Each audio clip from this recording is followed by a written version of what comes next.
ไม่ซุ้มค่าก่อนมาชุบพี่น้องเฮาเขาสาม กินฟักสังมาได้ไข่ไก่ครัวเนื้อหมูรุ่มมาครับอัมบ้าเนื้อไก่รู้อัมบ้า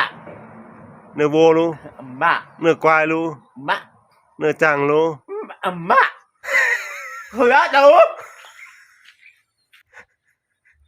มาหลายวันหลายบาทกว่าเหตุการณ์5 บาทอันนี้หัวดู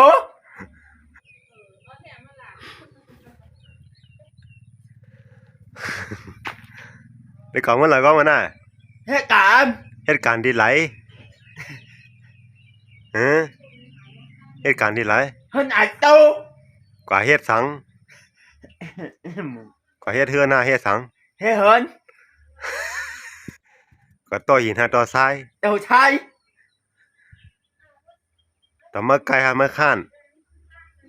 ไก่ที่กำกว่ามันได้กว่าเก้กว่าก็เหลียว5กับ2ก็ทำก็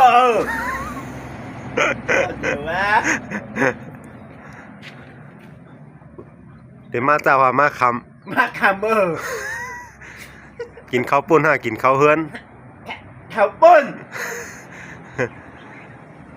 ไปกินเนื้อหมูกินฟักเขียวผักเขียว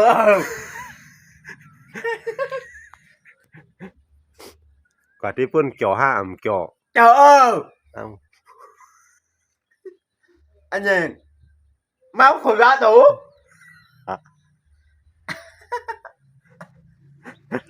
เดี๋ยวครับไปสงครามพี่น้องเขาอินล่ะมาชุบพี่น้องเขาขาวพี่น้องเขาให้อยู่ดีครับกูก่อเสกกรรมกล้ามค่ะคุณรัตเอาหน่อยนู้จมน้ำเนอะตีมาตัวพอแล้วเนาะค่ะไข่กาอันนี้ไข่กาเหตุการณ์ก็เหตุการณ์เมื่อเดียวเหตุการณ์นะอ่ำแปดล้าเนาะอำแปดล้าขนาดตูน้อย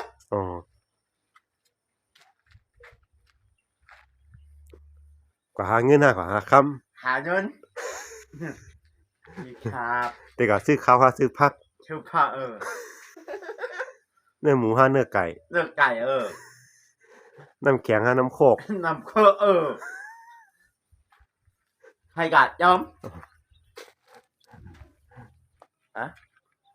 เป็นก้นหนีก้นหายมาเร็ววันนี้ไข่กาเพราะกว่าเหตุการณ์นั้นจ่องมีประโยชน์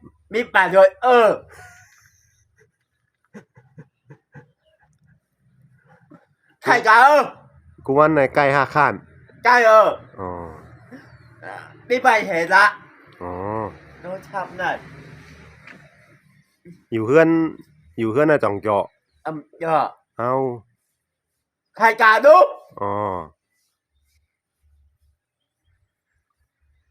อยู่เพื่อนน่ะจ่องแปดร้ายเป็นไรไข่กาโลแปดร้ายเต้นนั่นเนาะเนี่ยใจใจไข่กาดูคนว่าดูออกมาได้แนมไรอะไรจอกออกมาแน่หูใหญ่วันได้หูใหญ่นะรู้น่ะ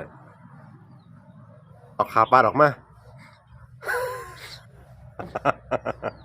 รัดตรงนู้นนี่ที่กำก่อนแล้วเด็กกว่าอยู่ไข่กาเด็กไข่กาดูอันนี้ไข่กาดยอมกว่าอะไรก็เหตุการณ์มันอัดโตหาวมีความสุขนะมีกันชัวดีกว่าทั้งหลายวันวันกว่าทั้ง5 วันมาชุมครับ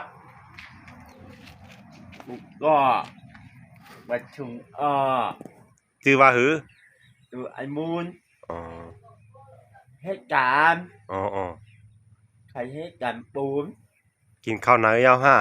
กินนาวะ อ๋อ ไข่กามานานุ กินฟักสังเมื่อไหร่ ไข่ไก่คูวะ อ๋อ